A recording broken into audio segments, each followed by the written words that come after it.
ముస్తాబాద్ మండల కేంద్రంలో బీఆర్ఎస్ మండల అధ్యక్షులు బొంపెల్లి సురేంద్రరావు ఆధ్వర్యంలో రాష్ట్ర బీఆర్ఎస్ పార్టీ పిలుపు మేరకు 15,000 రూపాయల రైతు భరోసా ఇవ్వాలని తెలంగాణ తల్లి విగ్రహం ముందు నిరసన తెలిపారు. 15,000 రూపాయల రైతు భరోసా ఇవ్వాలని అంబేద్కర్ విగ్రహానికి వినతి పత్రం అందజేశారు. ఈ సందర్భంగా మండల అధ్యక్షులు సురేంద్రరావు మాట్లాడుతూ కాంగ్రెస్ ప్రభుత్వం ఇష్టారీతిన హామీలు ఇచ్చి వాటిని నెరవేర్చడంలో ప్రభుత్వం విఫలమైందని, రైతులకు 2 లక్షల రుణమాఫీ అని పూర్తి స్థాయిలో రైతులకు రుణమాఫీ చేయలేదని, గత ఏడాది పంట రైతు భరోసా అందివ్వలేదని, వానాకాలం పంటకు 15,000 రైతు భరోసా ఇవ్వాలని డిమాండ్ చేశారు. ఈ కార్యక్రమంలో పట్టణ అధ్యక్షులు ఎందండి నరసింహారెడ్డి, మాజీ ZP co-option Sarwar Pasha, single window vice chairman Merugu Radhesham Goud, senior నాయకులు సతీష్ చందర్, యాదగిరిరావు, నాయకులు మనోహర్, శ్రీనివాస్, స్వామి, కార్యకర్తలు పాల్గొన్నారు.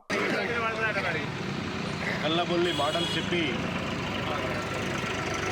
ప్రభుత్వంలోకి వచ్చినటువంటి కాంగ్రెస్ పార్టీ ఈరోజు రైతులను మోసం చేసుకుంటూ ఇచ్చిన మాటను నిలబెట్టుకోకుండా రైతులకు 15,000 రూపాయలు రైతు భరోసా కింద ఇస్తామని చెప్పేసి మాటిచ్చి గద్దెనెక్కిన తర్వాత మళ్ళీ ఈరోజు ఒక 3 పంటలకు బంద్ చేసి ఏదో ముఖదంపుడుగా చిన్న ముచ్చటకు వాళ్ళు ఏం చేశారంటే రైతు భరోసా బంద్ చేసి రైతు రుణమాఫీ చేస్తామన్నారు. రైతు రుణమాఫీ చేసింది ఎంత? అభివృద్ధిని వీరు చూడలేక, ఆ అభివృద్ధిని ఓర్వలేక వారికి వచ్చినటువంటి మంచి పేరును తీసేయాలనే ఒక ఉద్దేశంతో పనిచేస్తున్నారు తప్ప ప్రజలకు మేలు చేయాలనే పరిస్థితి లేదు. కాబట్టి మేము ఈరోజు మా ముస్తాబాద్ మండలం పక్షాన, రైతుల పక్షాన, ప్రజల పక్షాన మేము అందరినీ కోరుతా ఉన్నాం. మాకు ప్రజలకు ఇచ్చినటువంటి గ్యారంటీలను అన్నింటినీ కూడా మీరు అమలు చేయాలి.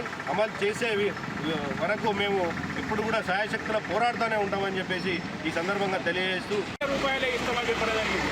అయితే నువ్వు రైతులు అబద్ధ హామీ ఇచ్చి గద్దెనెక్కినావు కాబట్టి రైతుల పక్షాన మా కేటీఆర్ గారి పిలుపు మేరకు మేము ఇవాళ రోడ్డెక్కి వినతి పత్రం ఇవ్వడం జరుగుతుంది. నిరసన కార్యక్రమం జరుగుతుంది. రైతుల పక్షాన ఏదైతే నువ్వు 15,000 రూపాయలు అని చెప్పి వానాకాలం పెట్టుబడి కూడా ఇవ్వలేదు ఇంతవరకు. ఇప్పుడు ఏషంగి నాట్లు కూడా అయిపోయినాయి. ఇప్పటి వరకు కూడా ఏ ఒక్క రైతు కూడా నువ్వు పెట్టుబడి సాయం కింద రైతు భరోసా అని చెప్పి ఇప్పటి వరకు కూడా 1 రూపాయి ఇవ్వలేదు. ఏంటంటే మీ గవర్నమెంట్ ఏంది కాలయాపన చేస్తుంది తప్ప రైతులకు కానీ పేద ప్రజలకు కానీ ఎలాంటి లబ్ధి చేకూర్చడం లేదు. కాబట్టి రేపు రాబోయే రోజుల్లో మీరు ఒకవేళ చేతకాకపోతే, మీ గ్యారంటీలు అమలు చేయడం చేతకాకపోతే మీరు దిగిపోవాలి. మరి 2023 ఎన్నికలకు ముందు ప్రజలకు అరిచేతిలో బెల్లం పెట్టి మరి మోచేతితో నాకిచ్చిన విధంగా మరి వారు కాంగ్రెస్ ప్రభుత్వం ప్రజలను, రైతాంగాన్ని, అన్ని వర్గాలను మోసం చేసింది. దానికి నిజమైనటువంటి నిరూపణ ఏంటి అంటే మేనిఫెస్టోలో మేము రైతులకు కేసీఆర్ గారు 10,000 రూపాయలు బిచ్చమేస్తుందా అని ప్రశ్నించినటువంటి రేవంత్ రెడ్డి గారిని మేము ఈరోజు ముస్తాబాద్ మండల పార్టీ పక్షాన ప్రశ్నిస్తున్నాం.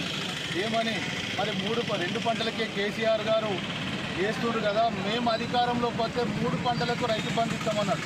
వ్యత్యాసాన్ని ప్రజలందరూ గమనించాలి. ఆ రోజు రైతులు మీరు ఎదురు చూడకుండా కేసీఆర్ గారు ఏ విధంగా చేశారు, మరి ఈరోజు రేవంత్ రెడ్డి గారు ఎట్లా తిప్పలు పెడుతుందనే దాన్ని మాత్రం గమనించాల్సిందిగా మీ ద్వారా కోరుచు.